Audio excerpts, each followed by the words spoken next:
A show created by the fans, for the fans. We are your home for Ohio State football coverage all year long. The Scarlet and Gray Podcast, a Network 216 production. Live weekdays on the Network 216 YouTube channel. Send us all your questions and comments on Twitter at @VSG_podcast. Now, here are your hosts, Tyler Johnson, Jordan Dalton, and Nick Leisure. Good evening, Buckeye Nation, and welcome to tonight's episode of the Scarlet and Gray Podcast. Tyler Johnson, as always, joined by Nick Leisure, Jordan Dalton. Gentlemen, happy Thursday night to you both. How are you doing this evening? Doing well. It was hard to get this set up, I guess. Yeah, we all had conflicting schedules, but now we're just doing it during a Guardians game, and got it on behind me, so we'll figure it out. Yep. Life happens, dude. We gotta be able to adapt. Let's go. Absolutely. Something that Ohio State's not very good at. But before we get to all of that, if you would please, guys, drop a like onto the video. Subscribe if you are brand new to the channel. Weekly Ohio State football content for you. Normally 2 episodes per week, but because Ohio State is on a bye week or an improvement week. No, he didn't call it an improvement week this week. He didn't call it an improvement week. It's just a bye week this week. Okay. Well, my apologies. Anyways, make sure, again, drop a like on the video, subscribe if you are brand new to the channel. Again, completely free to do both. We really would appreciate that support. Gentlemen, we have had a few days here to really reflect on Ohio State's defeat against Oregon. The Buckeyes go up to Eugene, lose this game 32-31.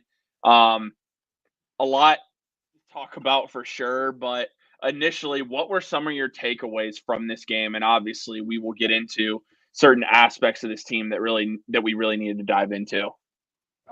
Yeah, I'd like to start on this one. I just want to say Will Howard did not lose us that football game. I thought he played pretty well. Overall, I think the offense played pretty well. There were a lot of things that Oregon was trying to do to kind of close the gap. I think we play Oregon 9 times out of 10, we win that game, but Oregon was really pulling out all the stops in the first half with the onside kick and different things on special teams, trying to get us off schedule and really get in our heads. And, it ended up coming down to that last drive. We got a big stop, got them to kick a field goal there, kept it a field goal game. Instead of making it where we had to go down and score a touchdown. There were some things that happened at the end of the game. I'm sure we're going to get into it. But overall, I can't say I'm super disappointed in the loss. I mean, that was a 2 versus 3 matchup. We lost by 1 point. We should have won the game, but it didn't kill us in the rankings. We might see them again in the Big Ten championship. So I think we learned a lot of lessons in that game, and we're definitely going to talk about it. Yeah, I mean, you hit it. I mean, the offense I thought played really well. I mean, hostile environment, night game pretty much, prime time, like you said, 2 versus 3. But yeah, I mean, I'm kind of with you. Like, obviously, the defense gave up some big plays, and that is just not acceptable. Chunk plays just aren't what you want to give up, especially against a team that's explosive like Oregon. But, I mean, I'm not extremely disappointed either. I mean, obviously you want to go and you want to win every game and you want to blow teams out and all that stuff. But, I mean, to only lose by 1, and like you said, JD, they really pulled out a lot of stops to get this win. And, they did. Dan Lanning gets his signature win. I think this is like his first big time win for him as a coach. So, I mean, you can't do anything but tip your cap to Oregon. They played a great game. They were more physical, I thought, when it mattered the most. And yeah, you leave with your first loss of the season, but you got to kind of have a short memory because, dude, the back half of this season doesn't get any easier. So, and we're still right there. we're still right there with the 12-team playoff. One loss doesn't kill you like it did in years past, and really we run the table the rest of the year. We're looking at a Big Ten championship bid. We're looking at getting into the playoff. And like you said, you have to have a short memory because college football is a little different than it was in years past. Yeah, absolutely. Okay. So I have had some time to really think about exactly what needs to be said. And the reality is you guys are correct. Ohio State is by far not out of it. They are not out of the fight for the Big Ten title. They are not out of the fight for the college football playoff. So let's get that out of the way right now. The good news is everything that you want is still right in front of you. That's the good news. This is where the reality is. For years now, since Ryan Day has taken over, do you guys know what his record is against top 5 opponents? What's Ryan Day's record? 1-7. Ryan Day game against top 5 opponents is 1-7. That is a problem. We can talk about how it's one loss, okay? And I get that because it is. It's one loss. The Buckeyes can still win can lose this game, win a national championship, and this conversation means absolutely nothing at the end of the day. Ryan Day is 1-7 against top 5 teams. You brought in a coaching staff that total is the highest paid coaching staff in college football right now. And you gave up the play calling to Chip Kelly. We are still seeing Ryan Day just get out coached by a guy, Dan Lanning, who had yet to beat anybody, any top college football team, any top ranked college football team. Ryan Day continuously shows that as of right now, he cannot win a game against a top 5 team. He's still, as the jury's out, if he can still beat Michigan. Still hasn't beaten them in 3 years. Guys, we have a problem right now because Ryan Day needs to prove that he can win us big games. And the reality of where we stand right now, this team has all the talent in the world, but talent means absolutely nothing if the coaching staff isn't doing their job. And it's not just Ryan Day. It's not just Ryan Day. You know who else it is? It's Jim Knowles. Jim Knowles needs to explain to me how against a 5-foot quarterback, we don't blitz against him, but one time, and then we don't get any sacks in this game. I can't understand that. Jim Knowles is being paid up there with, I believe he's the highest paid defensive coordinator in the country at $2.2 million. That's a problem. The other problem, I love Tim Walton. Bringing in a great recruiting class for this year. Great for 2025. Love to hear that. Glad to see he's doing that.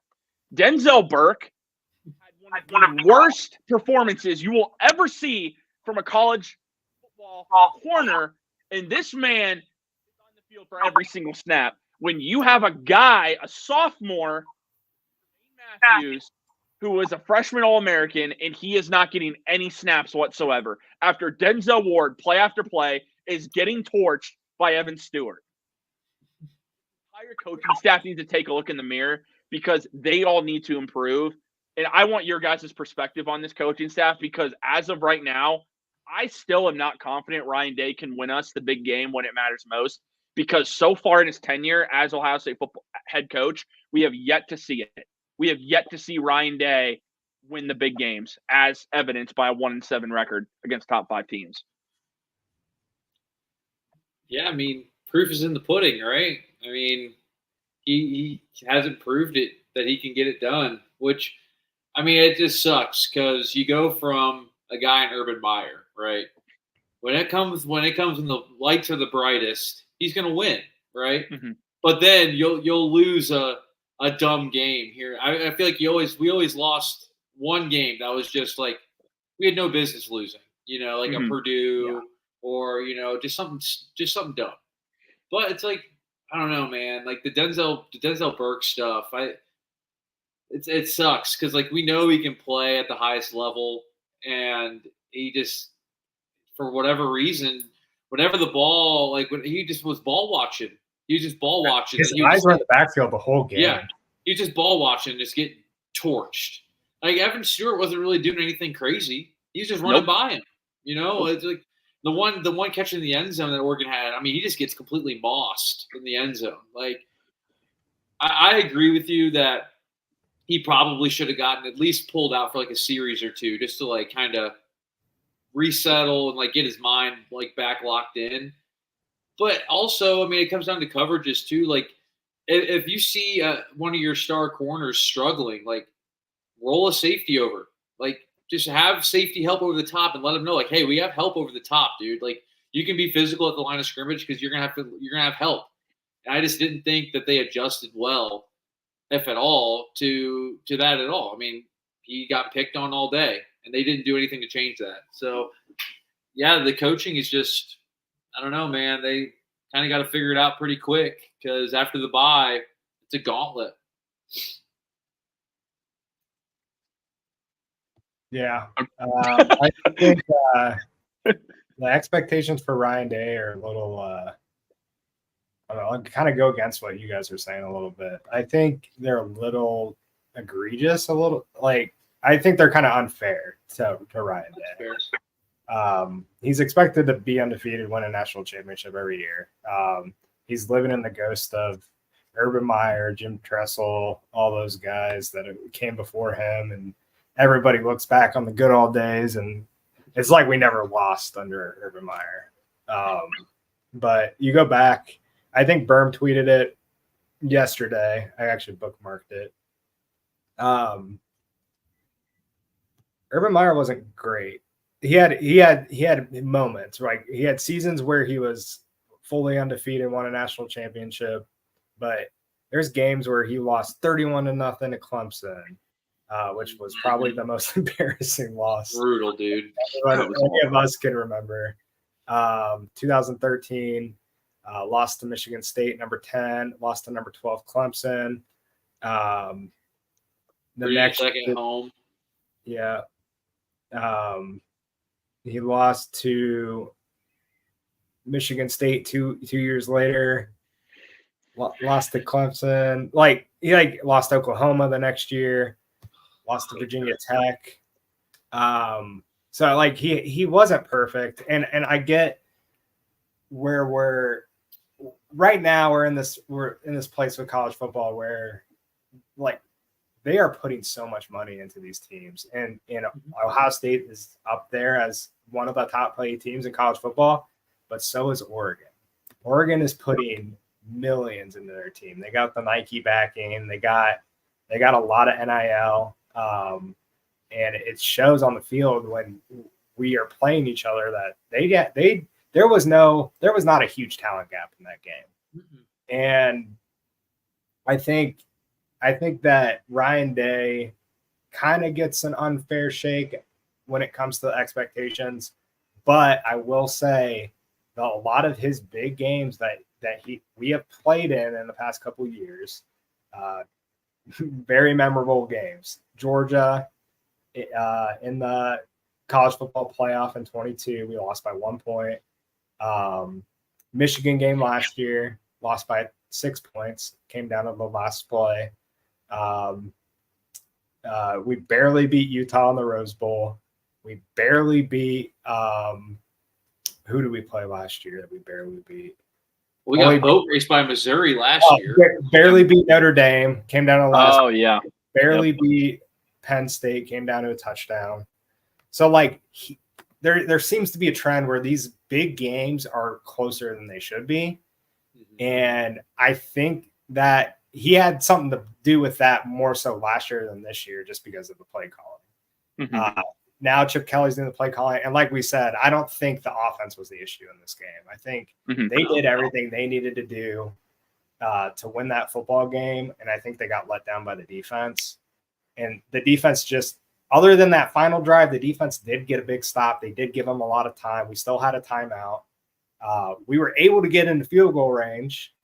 And then the wackiness of the end of the game, which happened, I think ended up being the deciding factor, but everything in the game led up to that. And I think just, giving up almost 500 yards of offense doesn't help anything.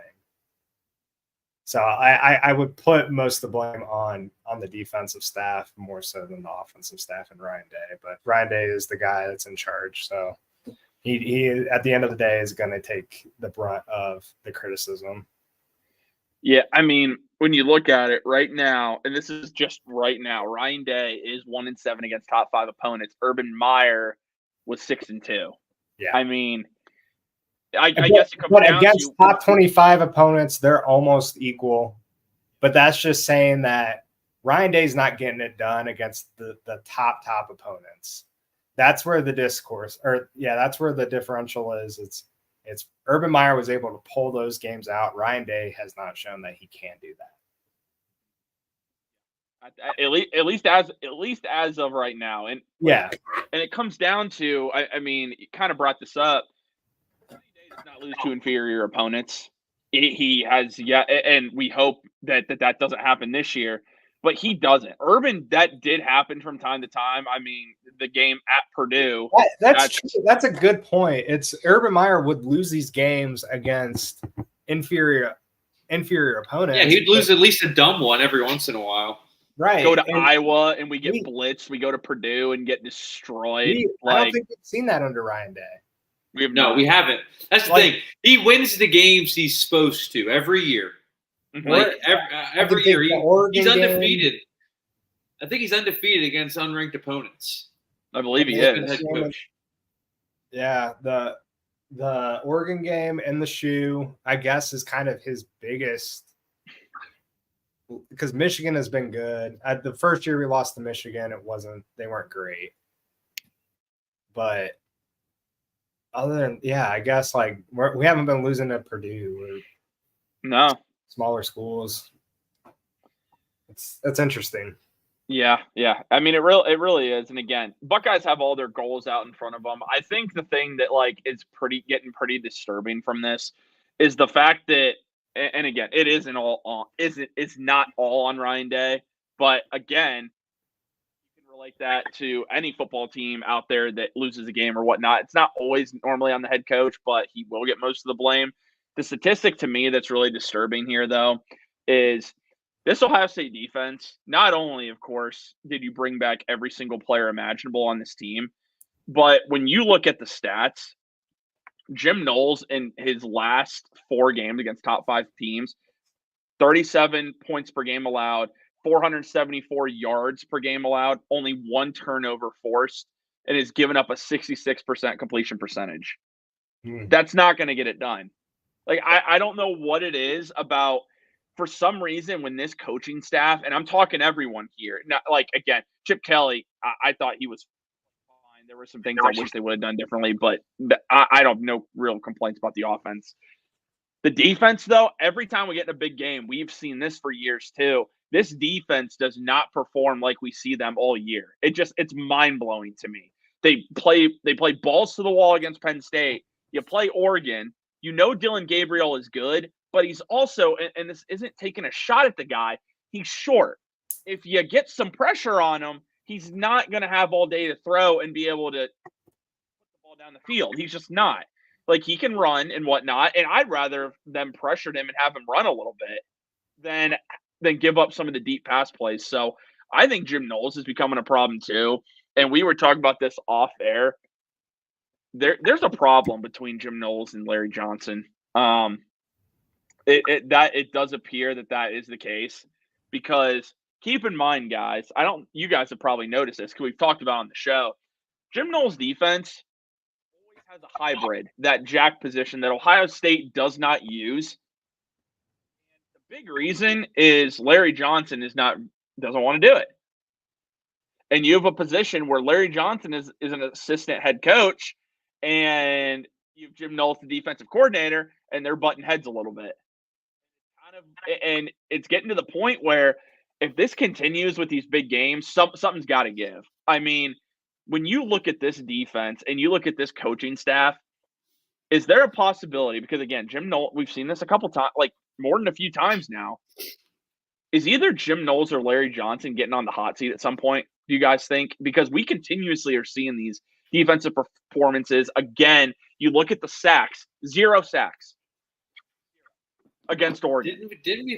Isn't Larry Johnson about to retire anyway? Like, isn't that? There was a rumor he was going to retire, but then he signed a contract extension. So I don't know. Wasn't Jim Knowles offered a head coaching position this offseason somewhere? He interviewed for the Duke head coaching That's job. right. He was not hired. Yeah. Okay. I don't know, man. Again, when the big games come around, like you said, dude, the defense has just been such an issue. Like the way that we just had zero pass rush the entire game. And don't get me wrong, like we didn't really blitz a lot at all. Like we barely blitzed it. And I think we only blitzed maybe a couple, like five plays, it felt like. But with the defensive line that we have, they should have been able to at least get some pressures. I thought Gabriel was able to sit back and pick us apart. I mean, and that's what happened. The coverage was abysmal. I mean, and you're dropping everybody. The man on man, everybody. Yeah. We go man to man. It was just we were getting burnt deep. Tez Johnson, Evan Stewart. And good call on Evan Stewart, TJ. You called it before in our pregame. Like you're like, we just can't let this kid get going. And what happens? Their number one receiver spits in Igbinosun's face, and then Evan Stewart just goes crazy. Like, dude, it's just frustrating to me because, like, guys, this is the most, and we talked about this too. This is the most talented roster we have had since 2014, 2015. I mean, you have NFL guys all over the field. This should not be happening. I mean, you should not be dropping defensive ends back in coverage. You need to be sending these guys to the quarterback. And then the other thing is, listen, man, I'm not, he's had a great start to the year. Dude, does Jack Sawyer just not show up when it matters? I literally did not think I heard his name called. I mean, how is it a guy that's this – he makes such an impact against these other opponents, but when we get to the big game, he had 2 tackles. If you look at the defensive statistics, I mean, he tied for last place in tackles.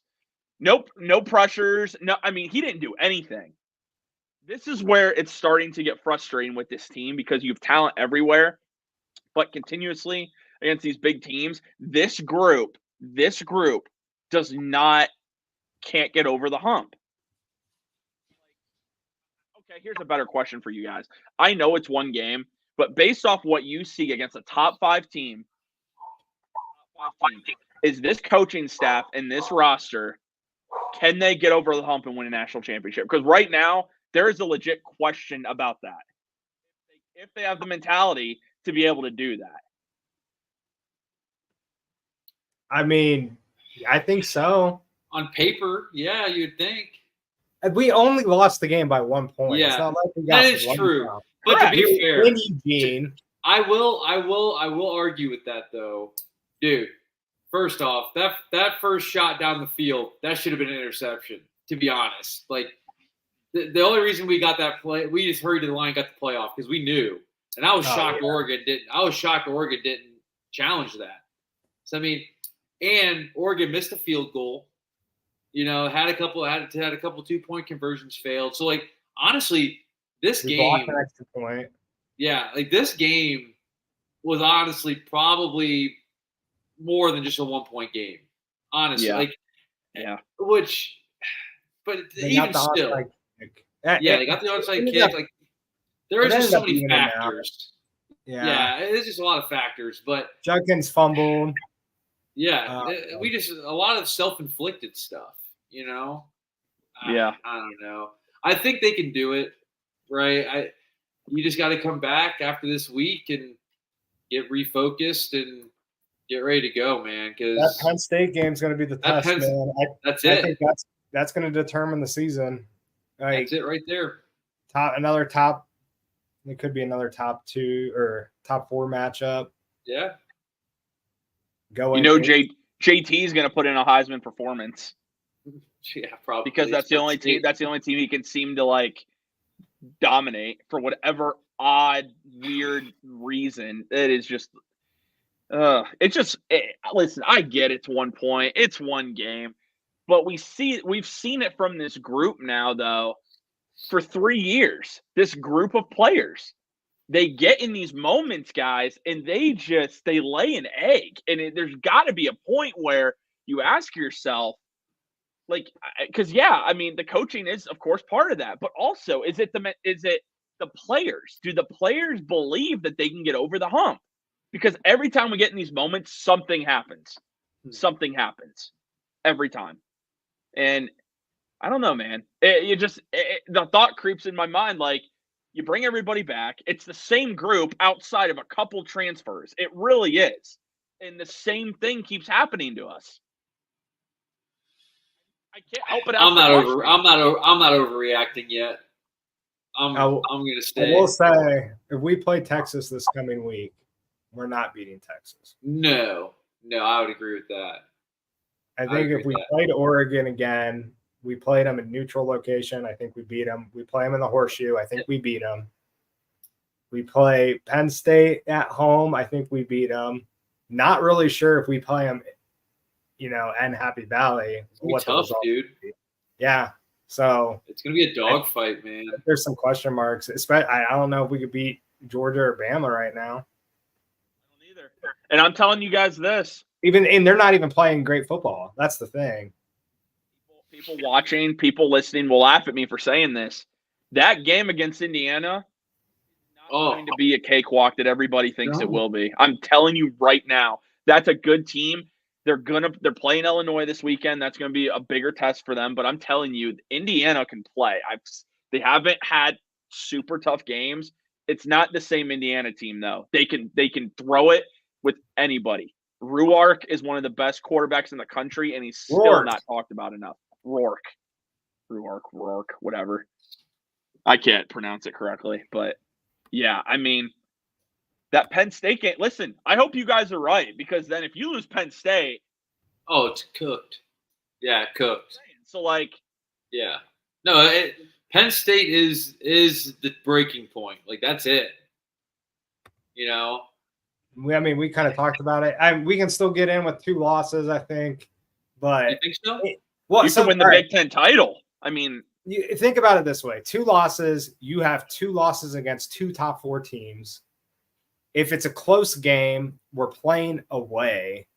So we lose to Oregon by 1 in Eugene. We lose to Penn State by less than a touchdown in Happy Valley. Like, I still think that there's a case to be made for the 12-team playoff. But, man, I think at that point, there has to be serious discussions about Ryan Day. You know what the problem is, though, JD, with that? Ohio State's going to get knocked on that non-conference schedule. That's true. They will absolutely. If Ohio State has 2 losses and you're going up against a 2-loss Georgia team or a 2-loss Alabama, see you later. We're not. I mean, you're not at that point. I don't think you're getting in. And again, this will be a fun debate because now you're down to 12 teams. So if it comes down to that, it'll be quite a debate. But everyone's already saying if Ohio State somehow does lose again, or even with 1 loss, they would then have to win the Big Ten title potentially even to get in, because Ohio State's non-conference schedule is so bad that it could keep the Buckeyes out of the playoff. Even if we do beat Penn State, let's say you play a Big Ten title game against Oregon. Let's say you lose that again, hypothetically. You're then a 2-loss Big Ten champion, a 2-loss Big Ten team. I don't know. It's tough. That has a weak strength of schedule. I will say, so Indiana 6-0. They're playing Nebraska this week, not Illinois. My bad. I got that schedule confused. Good. But the opponents that they've played so far are not good. they got the overall 1-5 UCLA. They played Florida International, Western Illinois, Charlotte. And they boat raced all 3. 49ers. They beat a 1-5 UCLA team. They beat a 3-3 Maryland and a 3-3 Northwestern. So those are games they normally wouldn't win, though. To be fair, they're not playing anybody good. This will be, like you said, this is their first test. If they can pull out a win against Nebraska, their schedule is so weak, guys. They have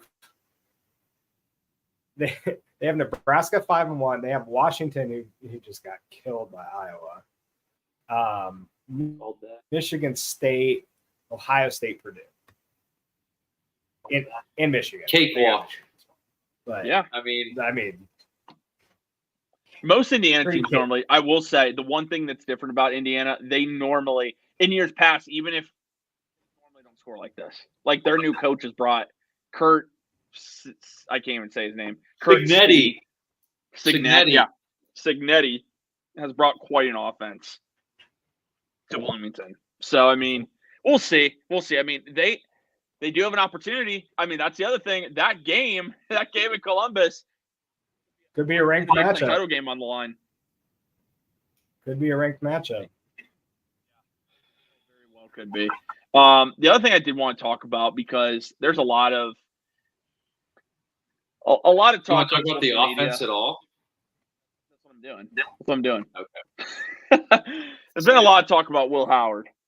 So Will Howard played, first off, let me just say this. Will Howard statistically played one of the best games of his entire career on Saturday. I mean, 28-35, 326, 2 touchdowns, 9.3 yards per attempt. He also ran for a touchdown this game. But he also had a blunder that people are absolutely roasting the man for. So what were your guys' thoughts on Will Howard? I mean, again, he definitely didn't lose Ohio State this game, but a lot of fans would say that you're a fifth-year senior. You have to know the time and situation, and you cannot blow the game like that. What are your guys' thoughts? Technically, he was down, and there should have been a timeout granted. I thought he was lights out, dude. Honestly, He was lights out the whole game. I thought, even, dude, we get the ball back and we have to get down the field. He moved us right down the field. He took a sack on the first play too. Yeah, and moved us right down the field. So it's like, I thought, if anything, the problem with the offense, we couldn't run the ball. We could when Oregon outrushed us in this game. Like, yeah, we could not. You take Travion's 2 big runs out, and I mean, we didn't get anything really. I mean, I think, well, how many yards did Judkins have? Like 25 or something on like 11 carries. It's something ridiculous. Yeah, Judkins only had in this game 11 carries for 23 yards. That's what I'm saying. Like, and a fumble. Yeah, and he just got the ball ripped from him. But no, I'm not putting this one on Will Howard at all. When you had to throw and the other team knew you had to throw, he moved us right down the field, no problem. You know, and offensive pass interference on Jeremiah Smith, little ticky-tack, I think. The right call, though, I mean, I guess if you're going to call it based off the book, I mean, I guess. But I didn't really see an extension. You know, it more or less looked like he just kind of got his hands off of him. But I just feel like in a physical game like that, you just can't throw that flag in that point, you know? Exactly. But that's exactly where I'm at. Flag, too, because we were already right. We were already where we needed to be. Yeah. And but then it's like it's that situation. He was trying to be aggressive because he was trying to do what he didn't do in the Georgia game in the college football playoff 2 years ago when we got CJ has the big long run. We're in field goal range, but you could get some more. We got super conservative, and then we shank a 50-yard field goal. You know, so it's like I get why he was trying to get more. But at the same time, it's there's like, definitely like the whole thing. Like, do you trust Jaden Fielding to make that right? 50-yard? I mean, his career long is a 47, so it's like, so I get it, but it's still very frustrating. Obviously, very. But, I think with Will Howard was lights out. I thought he played his tail off. I'm not putting this one on him at all. No, I think what this game told us is there was a good portion of the fan base out there. Can Will Howard win us? Can Will Howard, if he has to throw the ball 40 times a game, can he do it? Can he lead the Buckeyes? I think we found out that he can indeed make it happen. And again, it's unfortunate that he just didn't get enough help. Welcome, Oregon fans. Thank you for tuning into the show. Always appreciate the comments. It'll be fun. Hopefully we get a rematch with you guys. I'm really looking forward to it. They have, to be fair, they have won the last 2. So yeah, that's really just when you think about that, that's also mind blowing. Pretty brutal. Ryan Ryan Day is he's lost to Oregon twice Oregon. now. That's absolutely wild. The other question I wanted to propose to you guys is this one. Is it a little surprise? And again, it's one game, but if you look at the overall stats this year, it paints a little bit of a bigger picture. Are you surprised by the lack of involvement that Carnell Tate has seemed to have this year in this offense at all? I mean, are you guys surprised? I mean, just looking at the stats, 1 catch, 13 yards. Coming off an injury, but we don't have any other receivers that are involved. It's literally Ibuka and Jeremiah Smith. Both, don't forget about G. Scott. He was getting involved. I mean he's a tight end. TJ hates that. I don't hate him, bro. I just want. He's a former receiver. JD, continue. Yeah, so I mean, we're really looking at 2 receivers that are getting touches. I don't think it's by design that he's not getting the football. I think it's just TJ, stop putting him up, dude. Don't feed into that. It's and I just lost my train of thought. But yeah, I don't think it's like unusual. I just think it's the ball's not getting there because he just might not be. I don't know. Like, do you think Will Howard's just targeting Ibuka and Jeremiah Smith? I mean, I feel like he's just throwing it to who's ever open, and I will say, open. like, those are not. Like, they're always open. Like, I mean, like both of them are at nearly 600 yards receiving, and then Carnell Tate's at near 250. I mean, if they're open, they're open, dude. Like, get the rock. I guess. I don't know. It's hard to feed all those mouths, dude. Dude, when you got Jeremiah Smith out there, it's like, I'll take my chances just throwing it to him every time. Honestly, like. Yeah. So I don't I'm think Carnell Tate's doing anything bad. If the ball gets thrown to him, he's making the catch. It's like, he's made some good plays this year for sure. It just blows my mind when you see that G. Scott Jr. has more targets than Carnell Tate. I'm just like, man, I don't know. Dude, if he's open, he's open. Merrick had more yards than Carnell Tate. Will Merrick got hurt in the first half. Hey man, that means more reps for Jelani. Yeah, that's a whole other story. That's a whole other story, man. Josh Simmons for the Simmons loss is. Want your guys' thoughts on that?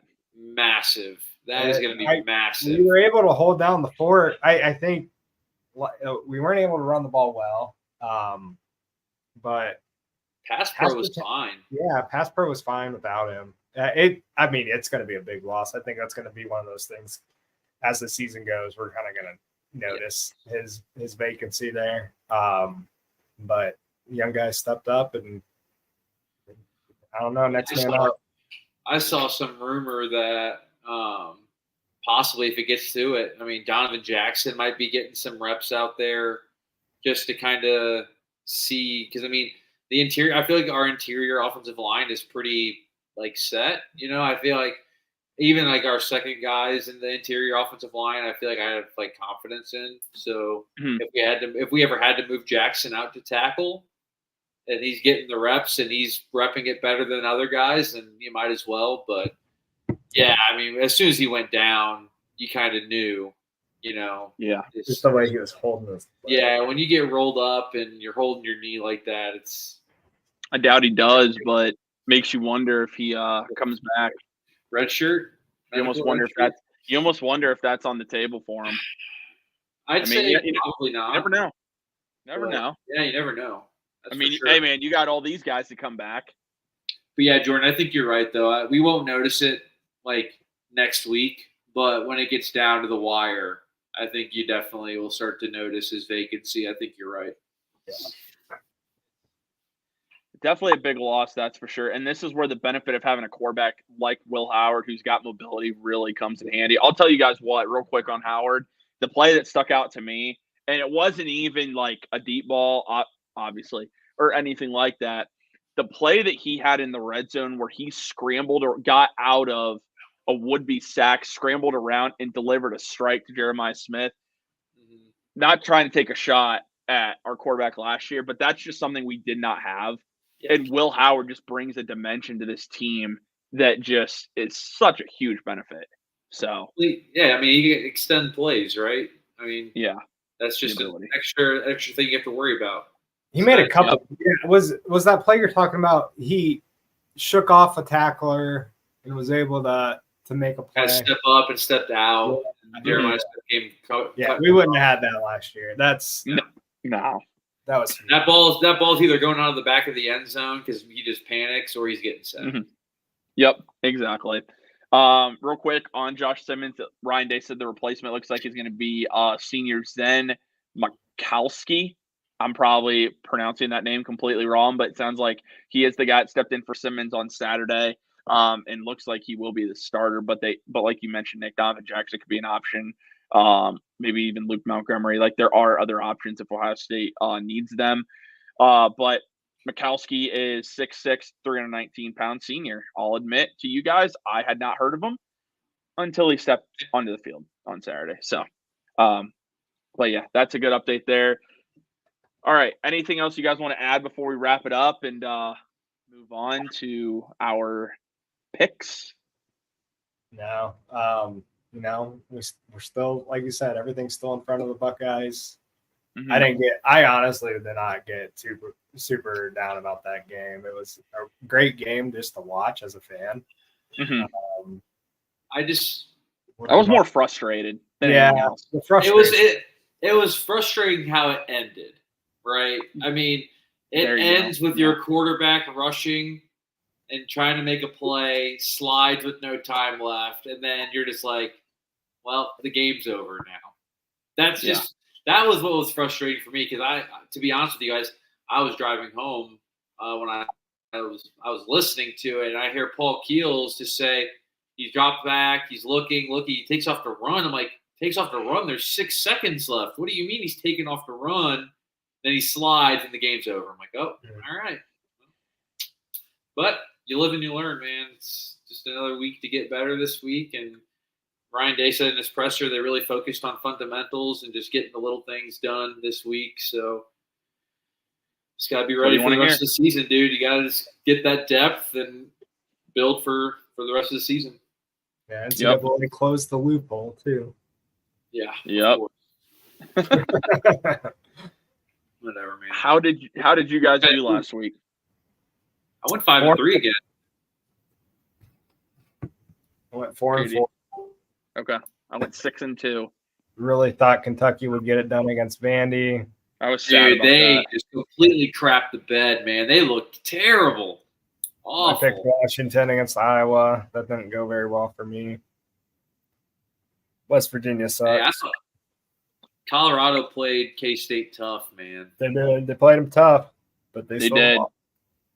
I'll tell you what, man. Shedeur, even without Travis Hunter, Penn State gets by by be keeping an eye Penn on State him. gets by barely in overtime down in Pasadena this weekend.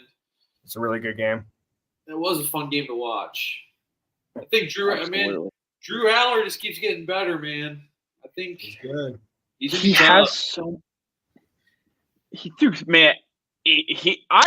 is so hot or cold. It's kind of unbelievable. Yeah. That man throws 3 picks, in some of the worst interceptions you'll see. But then he also just throws some of the most ridiculous passes that I've seen. It's incredible. He's got a cannon, dude. He's got a cannon.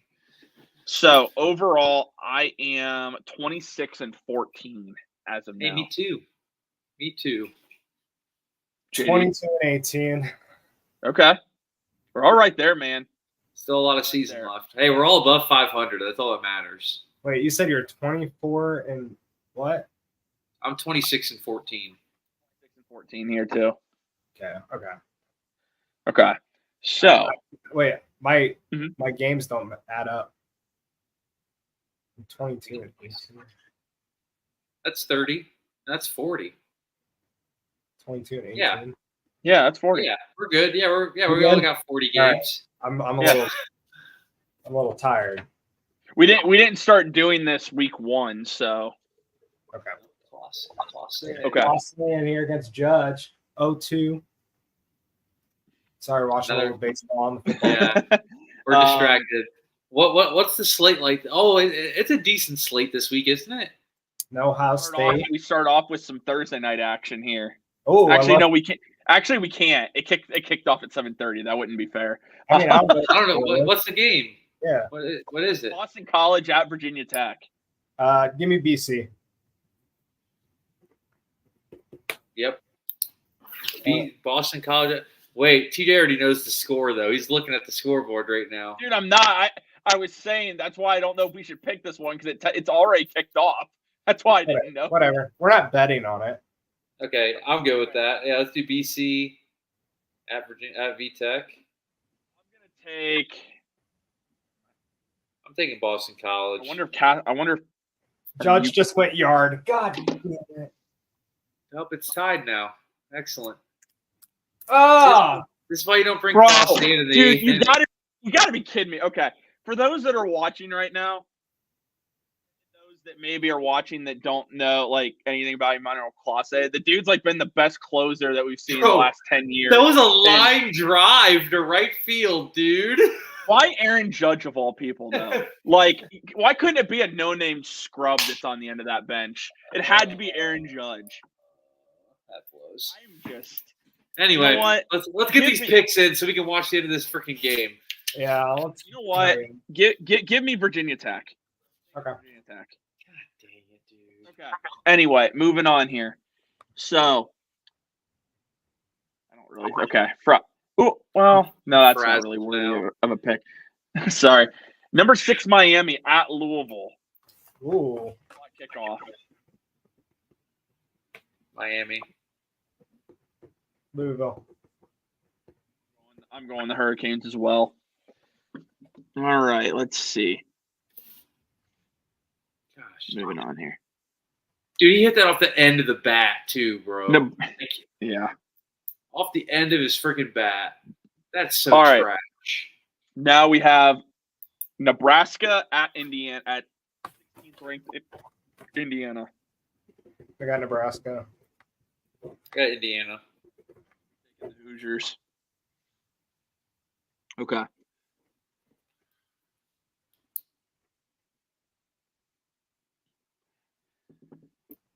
Seventh ranked Alabama at 11th ranked Tennessee. 3:30 kickoff. Ooh. That's a banger. Alabama. Kind of struggled a little bit. Yeah, give me Bama. Give me Bama. I think Bama's too much for Nico. I'm taking Alabama. JD, did you pick? I didn't. And I missed Alabama. It. Alabama. Okay. All right. Roll Tide. Oh, geez. Okay. Number 24 ranked Michigan at 22 ranked Illinois. Michigan at Illinois. Who's starting for a quarterback for Michigan? Sounds like it'll be Jack Tuttle. Give me Michigan. There's no way. Are you kidding me? Are you kidding me? Stanton just had a home run. Are you kidding me? I'm so gotta be behind. Why? Okay. I'm just both with 2 strikes. He threw that. This is why you don't bring. Why did you leave him in after? Dude, why did he throw that breaking ball right down the middle of the plate, bro? It's the same slider he threw in Game 3 against Detroit. Carpenter said, "See ya." Yeah, Carpenter is over, and you can't convince me otherwise. All right, just sitting on that slider. Oh, I'm frustrated. Okay, sorry. What did you got? Did you guys pick Illinois or Michigan? I'm gonna go with Michigan. You gotta be kidding me. Yeah, Michigan. Yeah, I think I'm gonna agree with you guys. Trash, bro. Dude, wait, did he not touch first? No, he did. Dude. See, this is why you don't bring Clase in the 8th inning, dude. I don't care. Hey, you and I have talked about it the whole time. You cannot, a guy that's not used to 2-inning saves, you can't do it. And that's all we've done this whole postseason. Okay. Dude, I also apologize to everyone for us going on these rants. We're very frustrated. We're just Okay. Well, we got 3 more games to pick. Yep. That's why I'm trying to be selective here. Well, Georgia at Texas, right? That's got to be 100%. I was almost gonna save that for last, but let's just do it now. Cool. Oh. Georgia at Texas. 5 at Texas, 1. Is Texas favored? 7:30 Should kickoff. be, You yeah. know what? I'm gonna go with Texas. I think this is going to be a nail biter, though. I have yet to see Carson Beck perform well in big games. People can mention the second half against Bama. I was gonna say what? that first half he nearly lost them the entire game. Like he's been very spotty in games so far this year.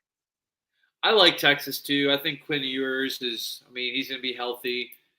Got a great dub last week, and yeah, Texas. What time's kickoff? 7:30. 7:30.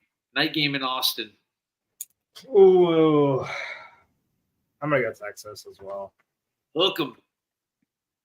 All right, guys, we got 2 more here. Colorado at Arizona. Travis Hunter's healthy now, right?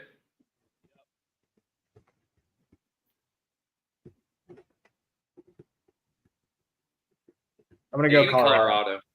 I was gonna say I think I'm gonna go Colorado too. Arizona's been wildly inconsistent. All right, then the final game here. It's good. You're gonna think this is interesting. I'm picking this, but they did pull off the upset against Tennessee. Number 8 LSU at Arkansas. LSU is only a 2.5 point favorite in this game.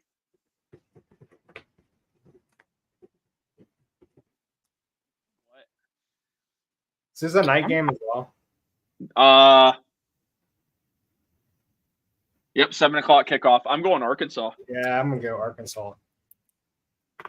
Well, that means I have to go LSU. Go Tigers. All right, good stuff. Wow. Gosh, dude, this game is so trash, bro. And of course, it's those 2 D-bags back to back. Of course. Anything else you guys want to add football related before we wrap it up? Now Devin Chisholm takes second. Attaboy. Still in the. So, your Buckeye basketball team starts up tomorrow. They travel down to Cincinnati. They got an exhibition game against the Bearcats. So, catch them in action for the first time this year, dude. A lot of hype around this team. They're not projected to finish very high in the Big Ten, which I think is a facade. I think they're going to have a really good year. They got some really good guys coming in. And, yeah, tune into that Buckeye basketball squad. They're not in the preseason top 25, which is very surprising. As they should be. And Aaron Bradshaw will not play in that game. So that's a bummer. Your Kentucky transfer. Dealing with a head injury. To be fair, though, dude. Huh? The freshman guard that's supposed to be pretty solid. Junie Mobley. Yep. And don't forget, dude, I totally forgot about this guy. Sean Stewart. Totally forgot that he was a Buckeye. So that's kind of exciting. Duke transfer, highly touted recruit. So awesome. They're gonna have some juice, man. Glad you added that. No, because that's really good info. What time is that at? I think it's 7:30. I think. Okay. I don't know where you can watch it at. I bet you it's like on like Big Ten Plus or something. I don't know if it's going to be nationally televised, but okay. But yeah, just they'll have it on the air on the radio. Yeah, if you want to tune in to 97.1 The Fan. They'll have that for you. So make sure you guys tune into that. But thank you everyone that tuned into this episode, the Scarlet and Gray podcast. Obviously, little Guardians baseball while we were recording. So live reaction. Appreciate it. It's a rough time for Cleveland sports right now. But anyway, thank you guys for tuning in. Again, drop a like, subscribe if you are brand new to the channel. We will be back next week. Well, we're going to be just Thursday for your Ohio State game day preview because no game for the Buckeyes this week on a bye. So We will talk to you guys all again soon. As always, go Buckeyes.